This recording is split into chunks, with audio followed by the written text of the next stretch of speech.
दहशत माजवून स्वित्झर्लंडला पळून गेलेला कुख्यात गुंड निलेश घायवळच्या संपूर्ण प्रकरणामध्ये आज एक मोठी अपडेट समोर आली आहे। या सगळ्यामध्ये आता निलेश घायवळ तर आतापर्यंत फरार होताच, तो स्वित्झर्लंडला पळून गेल्याची सगळी माहिती आधीच समोर आली होती।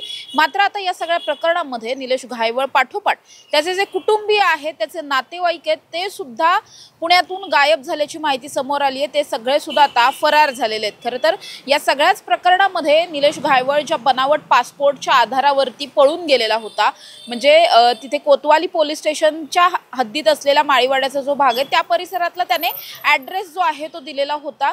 मग पुणे पोलिसांचं जे पथक आहे ते खरं तर कालच या ठिकाणी पोहोचलेलं होतं, अहिल्यानगरच्या त्याच भागामध्ये ज्या ठिकाणचा बनावट ॲड्रेस जो आहे तो याने बनावट पासपोर्टसाठी दिलेला होता। त्या ठिकाणी पोहोचून त्या ठिकाणी खरंच निलेश घायवळचं काही आहे का, त्याचे कोणी नातेवाईक राहतात का, त्याचं घर आहे का, अशा पद्धतीची सगळी चौकशी आणि तपास करण्यासाठी पुणे पोलिसांचं एक पथक अहिल्यानगरला पोहोचलं आणि ज्या ठिकाणचा तो मूळचा आहे त्या ठिकाणी सुद्धा काहीशी चौकशी झाली आहे। त्याचबरोबर या सगळ्या भागामध्ये जिथला ॲड्रेस दिलेला होता त्या ठिकाणची सुद्धा चौकशी झाली आणि त्यानंतर असं समजतं की निलेश घायवळचं जे पुण्यातलं घर होतं त्या पुण्यातल्या घरी सुद्धा त्याचे कुटुंबीय नाहीयेत आणि अहिल्यानगरचा जो काही ॲड्रेस वगैरे दिलाय त्या ठिकाणी सुद्धा कुणीही त्याचे कुटुंबीय किंवा नातेवाईक जे आहेत ते नसलेले पाहायला मिळतात। त्यामुळे आता निलेश घायवळ पाठोपाठ त्याचं संपूर्ण कुटुंब सुद्धा गायब झालंय।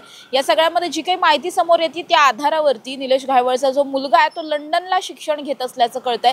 त्यानंतर तो स्वित्झर्लंडला सुद्धा असल्याची काही चर्चा जी आहे ती चालू आहे, मात्र तो शिक्षण लंडनला घेत असल्याची कळतंय। तर त्यामुळे त्याचा जो मोठा मुलगा आहे, म्हणजे ज्याचं नाव पृथ्वीराज आहे, तो मुळातच लंडनला आहे। मात्र निलेश घायवळची पत्नी, त्याचा दुसरा मुलगा आणि इतर जे काही त्याचे नातेवाईक आहेत त्यांचा कुठेही ठांगपत्ता आता लागताना दिसत नाहीये। त्यामुळे हे सगळेजण नेमके कुठे आहेत याचा शोध सुरू झालाय। अर्थातच निलेश घायवळची चौकशी करण्यासाठी, त्याला भारतात परत आणण्यासाठी त्याच्या कुटुंबियांची सुद्धा चौकशी आणि तपास होणं तितकंच गरजेचं असणार आहे। त्यामुळे त्या अनुषंगाने जेव्हा हा सगळा तपास झाला तेव्हा तपासातून या गोष्टी समोर आल्यात की निलेश घायवळ पाठोपाठ त्याचे कुटुंबीय सुद्धा आता फरार झालेत।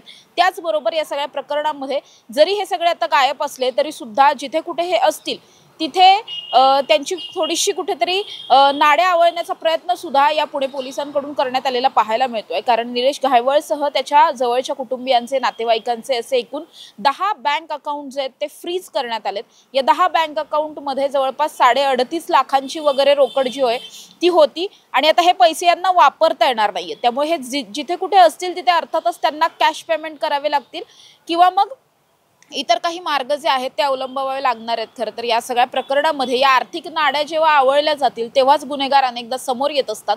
त्यामुळेच हे सगळं चालू असलेलं पाहायला मिळतंय। पुणे पोलिसांकडून सुद्धा अगदी चांगली पावलं उचलली गेलेली पाहायला मिळतात। त्याचबरोबर निलेश घायवळच्या कुठे कुठे स्थावर आणि जंगम मालमत्ता आहेत या सगळ्याचा सुद्धा तपास करण्यात येतोय। त्याने धाराशिव, जामखेड आणि पवनाच्या वगैरे काही परिसरामध्ये अशा बरेच पाटणचा एक भाग आहे त्या ठिकाणी सुद्धा त्याने काहीशी जमीन वगैरे घेऊन ठेवल्याची माहिती समोर येते।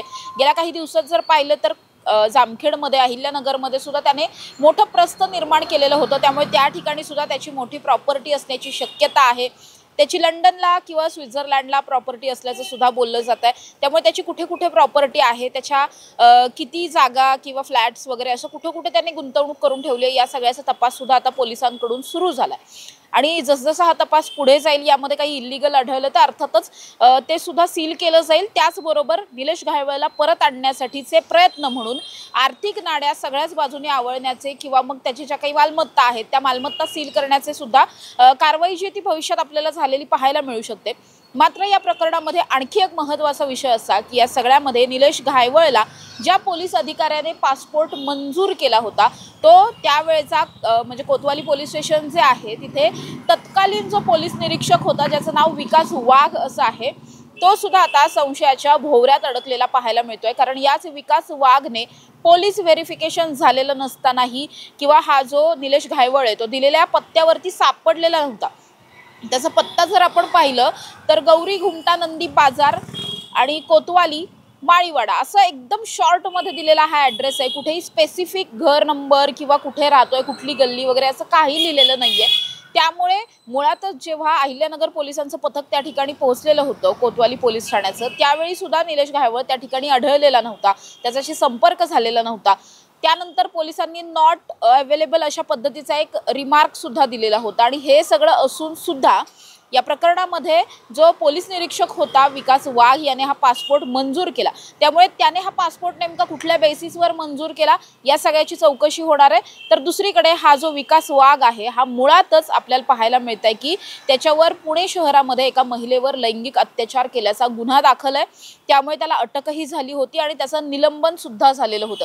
त्यामुळे मुळातच हा माणूसच जर आपण पाहिला विकास वाघ नावाचा हा जो पोलीस अधिकारी आहे हा मुळातच भ्रष्ट किंवा गुंड प्रवृत्तीचा असलेला आपल्याला पाहायला मिळतोय। त्यामुळे त्याने या सगळ्यामध्ये निलेश घायवळला जाणून बुजून हलगर्जीपणा करत हा पासपोर्ट मंजूर केला का किंवा त्याने पासपोर्ट मंजूर करण्यासाठी काही आर्थिक देवाणघेवाण झाली होती का या सगळ्या दृष्टिकोनातून सुद्धा आता पोलिसांचा तपास सुरू असलेला पाहायला मिळतोय। त्यामुळे आता पोलिसांच्या रडारवर दोन गोष्टी सगळ्यात महत्त्वाच्या असणार आहेत। एक म्हणजे या निलेश घायवळला बनावट ॲड्रेसवरती पासपोर्ट इश्यू करणारा मंजूर करणारा पोलीस अधिकारी तत्कालीन पोलीस निरीक्षक असलेला विकास वाघ हा एक रडारवरती आहे, तर दुसरीकडे त्याचे कुटुंबीय रडारवरती आहेत। निलेश घायवळ नेमका कुठे आहे आणि त्याची आत्ताची नेमकी कंडिशन काय, स्टेटस काय हे जाणून घेण्यासाठी त्याचे घरचे खूप महत्त्वाचे आहेत, त्यांची चौकशी त्यांचा तपास खूप गरजेचा असणार आहे। त्यामुळे आता त्या दृष्टिकोनातून सुद्धा पोलिसांनी या संपूर्ण कुटुंबाला रडारवर घेतलेलं पाहायला मिळतंय।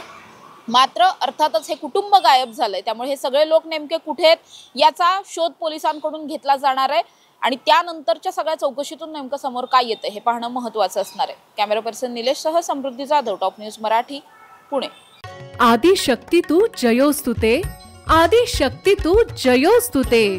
सामाजिक, सांस्कृतिक, वैद्यकीय, राजकीय, शैक्षणिक, औद्योगिक आदी विविध क्षेत्रातील महिला आज आघाडीवर आहेत।